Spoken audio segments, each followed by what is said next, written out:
Hello, Namaste everyone. My name is Anjali Panchal and I am a student of IIT MBS just like you. अरे क्या हुआ? नहीं बोलो just like you. Qualifier नहीं clear हो पाया तो क्या हुआ यार, एक एग्जाम ही तो था. फिर से क्लियर कर लेंगे. भाई मेरा भी क्लियर नहीं हुआ था फर्स्ट टाइम में. उप्स, ये सीक्रेट था बट कोई बात नहीं, आज हम बता देते हैं.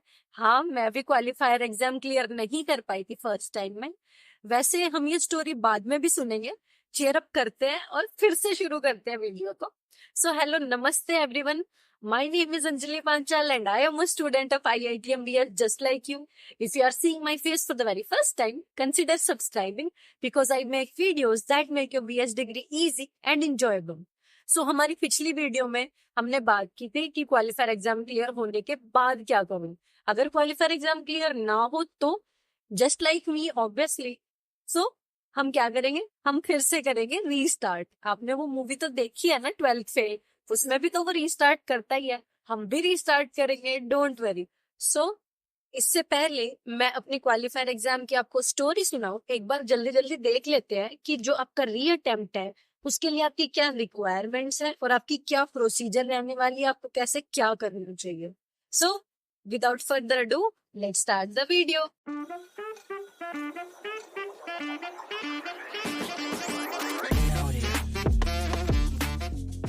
सो जब हम बात कर रहे हैं क्वालिफायर एग्जाम के री अटेम्प्ट की, तो इसमें बेसिकली दो तरह के बच्चे हैं. पहले वो जो क्वालिफायर एग्जाम वाले दिन किसी रीजन की वजह से एब्सेंट थे और एग्जाम नहीं दे पाए, और वो लोग जो आपका क्वालिफायर एग्जाम का जो कट ऑफ है, या तो सब्जेक्ट का इंडिविजुअल कट ऑफ या ओवरऑल कट ऑफ, वो क्लियर नहीं कर पाए. और दूसरी कैटेगरी उन बच्चों की है जो लोग हॉल टिकट के लिए ही एलिजिबल नहीं हो पाए. सो हम लोग एक एक करके इन दोनों कैटेगरीज के बारे में बात करेंगे. पहले उन लोगों के बारे में बात करते हैं जो कैटेगरी नंबर 1 से बिलोंग करते हैं, यानी या तो वो एब्सेंट थे या फिर वो क्वालिफायर एग्जाम के कट ऑफ क्लियर नहीं कर पाए. सो बेसिकली ऐसे बच्चों को IITM सेम टर्म में दोबारा से क्वालिफायर को री अटेम्प्ट करने का चांस देता है, और उसके लिए आपको कुछ फी पे करनी पड़ेगी. सो जो फी पे करनी है वो आपको स्क्रीन पे दिख रही होगी कि आपको अपनी कैटेगरी वाइज कितनी री अटेम्प्ट के लिए फी पे करनी है. सो बेसिकली जितनी आपने क्वालिफायर के लिए शुरू में पे की थी, that was I think 3000 for general category. So उसी का 50% आपको री अटेम्प्ट के लिए देना होगा, which is 1500 for general category. So एक बार आप लोग आपकी जो सेकंड अटेम्प्ट की फी है वो पे कर दोगे, उसके बाद आपको असाइनमेंट्स देने की जरूरत नहीं है. दैट मीन्स आपके जो वीक 1 to 4 के असाइनमेंट्स हैं, उनके जो मार्क्स है वो आपके एज इट इज रहने वाले हैं. आप अब फोकस करने वाले हो वो बेसिकली आप अपनी अंडरस्टैंडिंग पे फोकस करने वाले हो कि आपको टॉपिक्स कितने अच्छे से समझ आ रहे हैं, कितने अच्छे से आप क्वेश्चन सॉल्व कर पा रहे हो, ताकि जो आपका क्वालिफायर एग्जाम है उसमें आप अच्छा स्कोर कर पाओ और आपका क्वालिफायर एग्जाम क्लियर कर पाओ. इसके बाद वो बच्चे हैं जो कैटेगरी नंबर 2 से बिलोंग करते हैं, एंड दैट मीन्स वो लोग क्वालिफायर एग्जाम को हॉल टिकट के लिए ही एलिजिबल नहीं हो पाए. सो बेसिकली ऐसे बच्चों को दोबारा से शुरू करना पड़ेगा सब कुछ. जो आपकी क्वालिफायर की प्रोसेस है वो आप अपनी नेक्स्ट टर्म में शुरू कर सकते हो. आप फिर से जो आपकी क्वालिफायर की फी है that is 3000 for general category, और जो बाकी कैटेगरीज है उनके लिए आपको स्क्रीन पे दिख जाएगी आपको कितना पे करना है क्वालिफायर के लिए.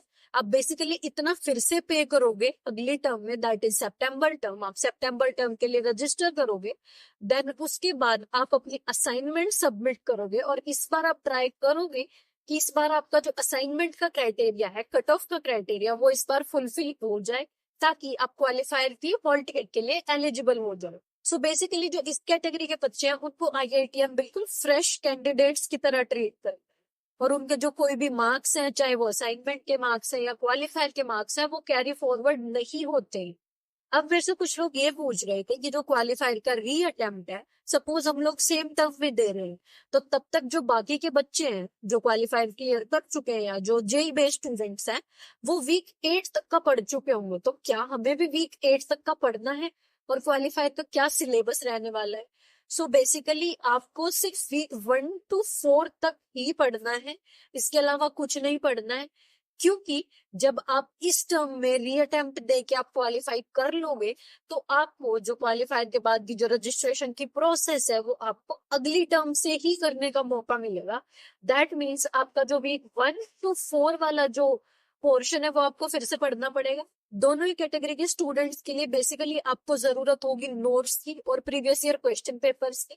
तो जैसे मैंने अपनी पहली वीडियोस में बताया ही है, आप एस ग्रेड, medium.com और ओपन नोट तीनों वेबसाइट्स आपके प्रीवियस ईयर क्वेश्चन पेपर्स पे मिल जाएंगे, आपके नोट्स भी मिल जाएंगे और आपका जितना भी हेल्पिंग मटेरियल आपके क्वालिफायर के लिए वो सब मिल जाएगा। और आपको तीनों वेबसाइट का लिंक डिस्क्रिप्शन बॉक्स में मिल जाएगा, वहां से आप लोग चेकआउट कर सकते हैं। सो हाँ जी, अब वो पार्ट जिसका आप लोग बहुत वेट कर रहे थे इतनी देर से, या क्या पता आपने स्किप करके सीधा यही पार्ट सुनो, हु नोज।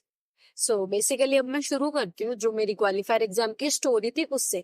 ऐसा कुछ इंटरेस्टिंग तो नहीं है, बट आई थिंक आपको शायद थोड़ा बहुत मोटिवेशन मिलेगा मेरी स्टोरी सुन के। सो बेसिकली 2020 में मैंने अपना कॉलेज खत्म किया था, and like every other college student मैं भी जॉब की ही तलाश में थी।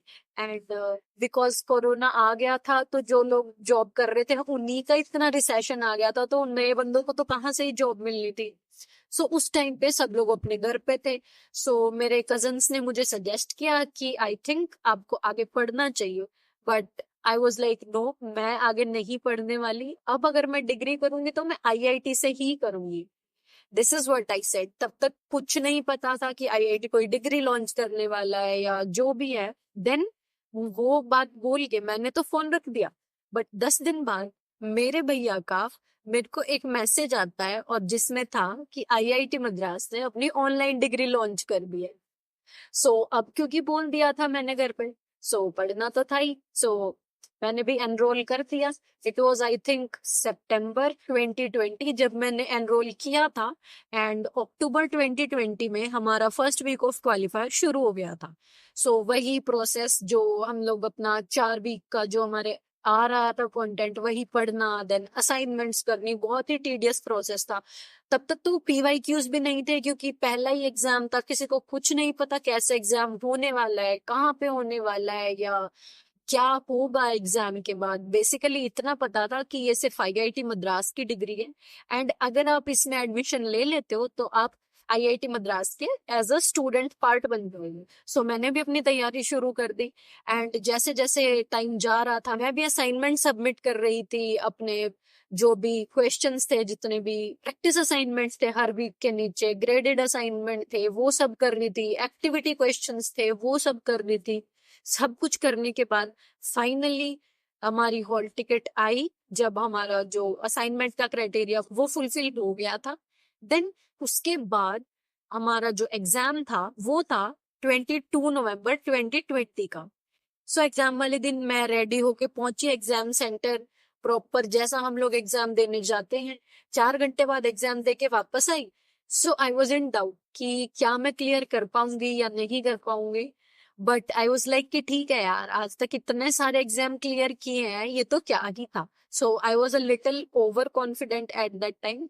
बट फिर क्वालिफायर एग्जाम का रिजल्ट आया। सो बेसिकली हुआ वही जिसका डर था। रिजल्ट आते ही मैंने अपने मार्क्स देखने शुरू किए। I was like English 80, yes.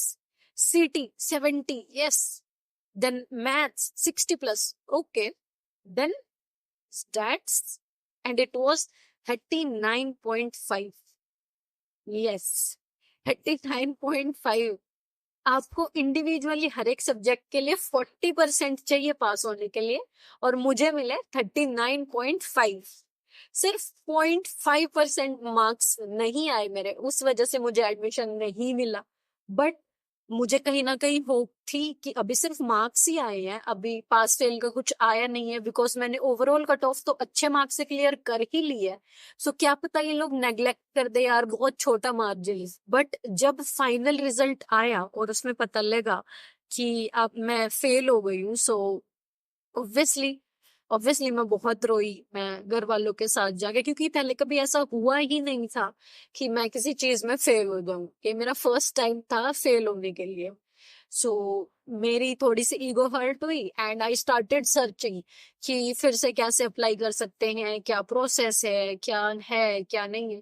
So basically उस टाइम पे क्या होता था, जो आपके क्वालिफायर एग्जाम है वो तब होते थे जब रेगुलर बच्चों का एंड टर्म एग्जाम होता था, यानी कि हर 4 महीने बाद। जैसे आपको अभी सेम टर्म में चांस मिलता है, ऐसा उस टाइम पे कुछ नहीं था। आपको 4 महीने वेट करना पड़ता था सेम एग्जाम देने के लिए, आपको तब दोबारा एग्जाम देने का मौका मिलता था।